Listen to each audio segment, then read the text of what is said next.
നിനക്കെന്തിനാ അവരെ രണ്ടുപേരെയും കുറിച്ച്? മധുകർ ചോദിച്ചു. പറഞ്ഞത് ചെയ്യ്, ചോദ്യങ്ങൾ ചോദിക്കരുത്. ഗൗരവത്തോടെ മറുപടി നൽകിക്കൊണ്ട് വാസുദേവ് വർമ്മ തൻ്റെ വ്യായാമങ്ങളിൽ മുഴുകി. മധുകർ ചുമൽ കുലുക്കി ഒരു തരം താല്പര്യമില്ലായ്മയോടെ ടിക് ടിക് ടീനെ വിളിച്ചു. കാവ്യ, വേഗം വരൂ, ബസ് പോകും എന്ന് പറഞ്ഞ് വണ്ടി സ്റ്റാർട്ട് ചെയ്ത് ഉറക്കെ വിളിക്കുന്ന ശേഖറിൻ്റെ വിളി കേട്ട് ലഞ്ച് ബോക്സ് ബാഗിൽ വെച്ച് ബൈ അമ്മേ എന്ന് പറഞ്ഞ് കാവ്യ ഓടി. ഏയ്, നോക്കിപ്പോ, വീഴും എന്ന് പറഞ്ഞ് അമ്മ പിന്നാലെ ചെന്നു. ലക്ഷ്മി തുണികൾ അടങ്ങിയ ബക്കറ്റുമായി നിൽക്കുകയായിരുന്നു. അച്ഛൻ്റെ പിന്നിൽ ബൈക്കിലിരുന്നു കൊണ്ട് തുണികൾ അലക്കി വിരിക്കുകയായിരുന്ന ലക്ഷ്മിയെ നോക്കി കാവ്യ ഒരിക്കൽ കൂടി ബൈ പറഞ്ഞു. രാവിലെ 7:30 കാവ്യയുടെ കോളേജ് ബസ് വരുന്നത്. ഹരി സൈക്കിളിലാണ് പോകുന്നത്. കാവ്യയെ ബസ് സ്റ്റോപ്പിൽ കൊണ്ടാക്കിയ ശേഷം തിരികെ വന്ന് തയ്യാറായി നിൽക്കുന്ന ഭാര്യയെ സ്കൂളിൽ ഇറക്കി ഓഫീസിലേക്ക് പോകുക എന്നതാണ് ശേഖറിൻ്റെ ദിനചര്യ. ബസ് സ്റ്റോപ്പിന് സമീപം വെച്ച് ശേഖർ തൻ്റെ ഓഫീസിലെ സുഹൃത്തായ രഘുവിനെ കണ്ടുമുട്ടി. കാവ്യയെ കണ്ടപ്പോൾ രഘുവിന് അത്ഭുതമായി. കാവ്യയെ ബസ്സിൽ കയറ്റി വിടുന്നതിനിടെ രഘു ശേഖറിനോട് ചോദിച്ചു, ശേഖർ, ആരാണ് ഈ കുട്ടി? ബസ് പോയതിനു ശേഷം പുറകിലേക്ക് തിരിഞ്ഞ് ശേഖർ പറഞ്ഞു, ഇത് എൻ്റെ മകൾ കാവ്യയാണ് രഘു. പിന്നെ എന്തെങ്കിലും നല്ല ആലോചനകളുണ്ടെങ്കിൽ പറയണം. ഇന്നലെ ഈ കുട്ടിയെ ഞാൻ സബ് രജിസ്ട്രാർ ഓഫീസിൽ വെച്ച് കണ്ടല്ലോ. ശേഖർ രഘു അല്പം പ്രയാസത്തോടെ പറഞ്ഞു. എന്ത്? നീ ആരെയാണ് കണ്ടത്? അവൾക്ക് സബ് രജിസ്ട്രാർ ഓഫീസിൽ എന്താണ് കാര്യം? ഒരു ചായക്കടയിലേക്ക് നടന്ന് 2 പേർക്കും ചായ ഓർഡർ ചെയ്തുകൊണ്ട് ശേഖർ ചോദിച്ചു. ശേഖർ, ഇത് നിന്നോട് എങ്ങനെ പറയണമെന്ന് എനിക്കറിയില്ല.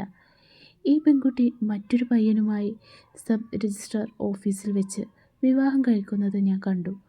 അവിടെ ഉണ്ടായിരുന്ന ചെറുപ്പക്കാർ എനിക്ക് മധുരം വരെ തന്നു. ആ പയ്യൻ്റെ പേര്? രഘു അല്പനേരം ആലോചിച്ചു നിന്നു. സാരമില്ല ശേഖർ, പരിഭ്രമിക്കണ്ട, ഞാൻ വിളിച്ചു പറയാനിരിക്കുകയായിരുന്നു, രഘു പറഞ്ഞു. ശേഖർ മൗനമായി ചായയുടെ പണം നൽകി. അത് കുടിക്കാൻ പോലും അദ്ദേഹത്തിന് മനസ്സ് വന്നില്ല. രഘു, എന്നെ ഒന്ന് വീട്ടിലാക്കാമോ? എനിക്കിപ്പോൾ വണ്ടി ഓടിക്കാൻ ഒട്ടും വയ്യ, അദ്ദേഹത്തിൻ്റെ വല്ലാത്തൊരു പരിഭ്രമത്തോടെ പറഞ്ഞു. ശേഖർ വഴി പറഞ്ഞു കൊടുക്കുന്നതിനനുസരിച്ച് രഘു അദ്ദേഹത്തെ വീട്ടിലെത്തിച്ചു. വണ്ടിയുടെ താക്കോൽ കൈമാറിയ ശേഷം ഒരു ഓട്ടോറിക്ഷ വിളിച്ച് രഘു അവിടെ നിന്നും മടങ്ങി. മുഖം വാടി തളർന്ന് വീട്ടിലേക്ക് കയറി വന്ന ഭർത്താവിനെ കണ്ടപ്പോൾ ലക്ഷ്മി വേഗം ഒരു കപ്പ് ചൂട് കാപ്പിയുമായി അരികിലെത്തി. വേണ്ട ലക്ഷ്മി, അദ്ദേഹം സങ്കടം ഉള്ളിലൊതുക്കി പറഞ്ഞു. എന്തു പറ്റിയേട്ടാ? ലക്ഷ്മി ആകുലതയോടെ തിരക്കി. എൻ്റെ ഓഫീസിൽ ജോലി ചെയ്യുന്ന രഘുവിനെ ഞാൻ കണ്ടു. ഇന്നലെ കാവ്യ രജിസ്റ്റർ ഓഫീസിൽ വെച്ച് വിവാഹിതയാവുന്നത് അവൻ കണ്ടു അത്രേ. ആ വാക്കുകൾ പൂർത്തിയാക്കാൻ കഴിയാതെ അദ്ദേഹം വിതുമ്പി. അവൾ ആരോടും സംസാരിക്കുന്നത് പോലും ഞാൻ കണ്ടിട്ടില്ല, ലക്ഷ്മി ഉറച്ച വിശ്വാസത്തോടെ പറഞ്ഞു. എന്തുകൊണ്ടോ എനിക്ക് പേടി തോന്നുന്നു ലക്ഷ്മി. അതൊരു നുണയായിരുന്നെങ്കിൽ എത്ര നന്നായിരുന്നു. ഇനിയിപ്പോൾ അത് സത്യമാണെങ്കിൽ നമ്മൾ എന്ത് ചെയ്യും? 4 പേരുടെ ഇടയിൽ നമ്മളുടെ മാനം എന്താവും? ശേഖർ സങ്കടത്തോടെ കസാരയിലേക്ക് ചാരിക്കൊണ്ട് പറഞ്ഞു. കാവ്യ വരട്ടെ, ഞാൻ അവളോട് പതുക്കെ സംസാരിച്ച് കാര്യങ്ങൾ തിരക്കാം, ലക്ഷ്മി അദ്ദേഹത്തെ ആശ്വസിപ്പിച്ചു. ശരി, ഞാൻ ഓഫീസിൽ പോയി വിവരം ആരോടും പറയരുതെന്ന് രഘുവിനോടൊന്ന് അപേക്ഷിക്കട്ടെ എന്ന് പറഞ്ഞുകൊണ്ട് ശേഖർ എഴുന്നേറ്റു. ഒന്ന് നിൽക്കൂ, ഈ കാപ്പി കുടിച്ചിട്ട് കുളിക്കാൻ പോവൂ എന്ന് പറഞ്ഞ് ലക്ഷ്മി വീണ്ടും ചൂടുള്ള കാപ്പിയുമായി അദ്ദേഹത്തിൻ്റെ അടുത്തേക്ക് വന്നു.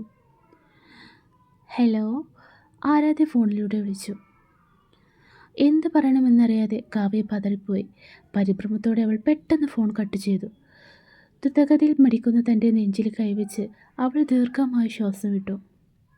ഉള്ളിലെ വെപ്രാളം ഒന്ന് ശാന്തമാക്കാൻ അവൾ കുറച്ചു നേരം പാടുപെട്ടു. വിവേക് ഇത് എവിടെ പോയി കിടക്കുകയാണ്?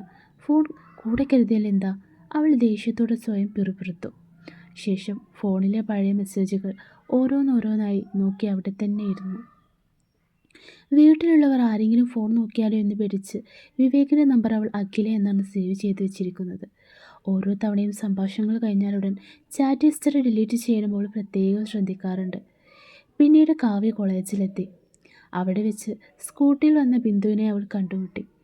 അവർ രണ്ടുപേരും ചേർന്ന് ക്ലാസ്സിലേക്ക് നടന്നു. ക്ലാസ്സിലിരിക്കുമ്പോഴും കാവ്യയുടെ ചിന്തകൾ മുഴുവൻ വിവേകിനെ കുറിച്ചായിരുന്നു. ഏതോ ഒരു കാവ്യ ഫോൺ ചെയ്തിരുന്നു, എടുക്കുന്നതിന് മുന്നേ കട്ടായി എന്ന് ആരാധ്യ പറഞ്ഞു. പിന്നെ വിളിച്ചോളാം, റെഡിയാവുന്നതിനിടയിൽ വിവേക് പറഞ്ഞു. ശ്യാമള പട്ടുസാരി എടുത്ത് മകളോടും പട്ടുവസ്ത്രങ്ങൾ ധരിക്കാൻ നിർദ്ദേശിച്ചു. അമ്മേ, ഇങ്ങോട്ട് വന്നേ, ഇവിടെ ഇരിക്കേ എന്ന് പറഞ്ഞ് അമ്മയെ പിടിച്ചിരുത്തിയിട്ട് വിവേക് ശ്യാമളയോട് പറഞ്ഞു. എനിക്കിപ്പോൾ കല്യാണം വേണ്ട.